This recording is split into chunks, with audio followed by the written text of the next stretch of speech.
রুমিন ফারহানা আপা, XYZ আরো অনেকে, বিএনপি সব এখন ভদ্র হয়ে গেছে। কিরকম? তারা প্রচুর মব বলবার চেষ্টা করছে। আমরা সবসময় মবের বিপক্ষে, আমরা আইন চাই, সুশাসন চাই।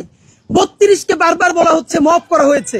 তাহলে একটা মজার কথা হলো, দেখেন 32 হইলো বিএনপির কাছে মব, রুমিন ফারহানাদের কাছে মব। আর পাথর মেরে হত্যা করা, এটার আসলে কোনো নাম নাই। ইংলিশে না বললে জাতে ওঠা যায় না, সুশীল হওয়া যায় না।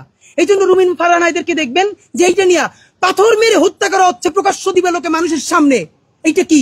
এর মানে বিএনপি পলিটিক্স করে এখন মব নিয়া, আর তার লোক মানুষকে পাথর দিয়ে মাইরে ফেলায়। এইসব আপনারা আল্লাহর রাস্তে বাদ দেন। আপনাদেরকে কয়েকটা কথা বলবার ব্যাপার, বিএনপির ক্ষেত্রে এই কথাগুলো বলছি। এই কথাগুলো আপনাদের সামনে এর আগেও বলবার কারণে আমাদেরকে অনেকবার বিভিন্ন ট্যাগিং দেওয়া হয়েছে। আমরা কখনো জামাতের বিটিম, কখনো এনসিপির বিটিম, কখনো কার বিটিম সে নিজেও জানে না, তবে কারো না কারো বিটিম। এই যৌক্তিক সমালোচনা করেছি। যদি বিটিম না বলে সমালোচনাগুলো একটু আমলে নিতেন, তাহলে আজকে আপনাদের এই পরিণতি হইতো না। নাম্বার 1, বিএনপি আপনাদেরকে মনে করাই দেই উদ্ধত্ত অহমিকা। আপনাদের বডি ল্যাঙ্গুয়েজে, আরে ভাই 1 বছর আগে ছিলেন বিলাই, টক শোতে যান নাই, অনলাইনে কানেক্টেড হইছেন, সেখানেও কি যেন নক করছে, বাসা থেকে দৌড়াইতেছেন। মানে এটা তো আমরা মানি। এর মানে আপনারা বিলেই তো ছিলেন। এখন আপনি বাঘ হয়ে উঠছেন। সেই বাঘের কণ্ঠ কার সাথে দেখাইতেছেন? এই দেশের নিরীহ মানুষের সাথে। আওয়ামী লীগ কয়টা ধরে শেষতে পারছেন? কয়টা আওয়ামী লীগের বিরুদ্ধে অ্যাকশনে যাইতে পারছেন? কোটি কোটি টাকা খায় ওই হাজিম সেলিমের লোকে স্টেজে উঠান। অধ্যত্ব আর অহমিকা আপনারা এইবার লাস্ট চান্স, যদি বাদ দিতে না পারেন আপনাদের দেশে আর কোনো রাজনীতি থাকবে না, মানে থাকবে না, মনে রাখেন। চূড়ান্ত অধ্যত্ব এবং অহমিকার সিম্বল ছিল শেখ হাসিনা। শুধু তার পদত্যাগ না, পতন হয়েছে, দিল্লিতে গিয়ে লুকাইতে হয়েছে। সুতরাং আপনারা তো তার ধারে কাছেও না।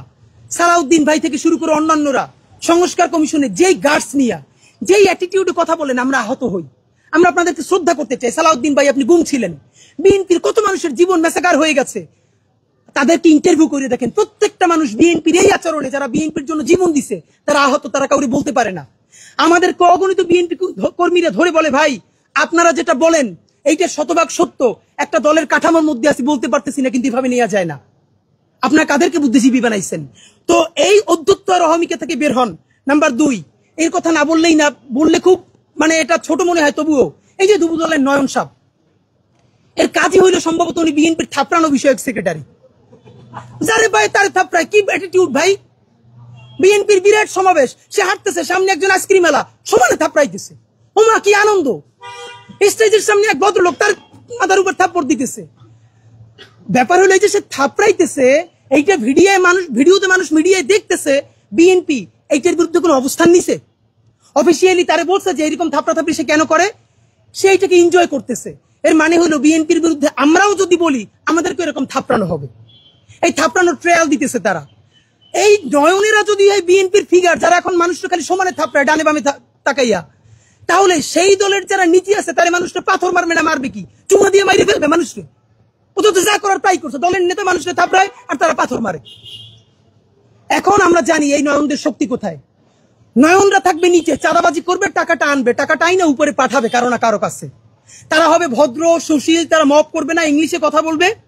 আর নয়নরা নিচে চাঁদাবাজি করে উপরে দল চালাবে। এইটা বিএনপির বলিনি, এটা জামাত করলে জামাতের অবস্থা এইটা হবে। এটি এনসিপি করলে, এনসিপি তো নতুন দল, সুতরাং ফেরেস্তাই মনে হবে। আমরা এনসিপিরও বুঝতে পারবো সে আসলে বিএনপির মতো ক্ষমতায়িত হইলে আসলে সে কি করে। সুতরাং যুব দলের ব্যাপারে এটা মবের বয়ান। আপনাদেরকে একটা বলি, থানা ঘেরাওর কথা বলেছি। এখন যেটা সব থেকে কনসার্ন, আমরা যতবার নির্বাচন নিয়ে কথা বলেছি, আমাদেরকে বলেছে আমরা নির্বাচন চাই না। আপনারা নিজেরা কেউ বুকে হাত দিয়ে বলতে পারবেন যে এই যে অবস্থা বর্তমান দেশে চলতেছে, ভাবেন প্রকাশ্য দিবালোকে পাথর মেরে মানুষ মারা হচ্ছে, এই ভিডিও কোনো মিডিয়াতে আসে নাই। তৃতীয় দিনে যখন সোশ্যাল মিডিয়া আসলো, তারপরে একটা প্রেসার তৈরি হলো, এখন গ্রেফতার হচ্ছে ঢাকায় প্রকাশ্য দিবালোকে। এই পুলিশের গার্ডস নিয়ে, এই আমলাতন্ত্র নিয়ে, এই সরকার নিয়ে এই দেশে কি নির্বাচন হবে? নির্বাচন তো হবেই না। আপনাদেরকে বলি, নির্বাচন নামে শত শত মানুষের জীবন চলে যাবে।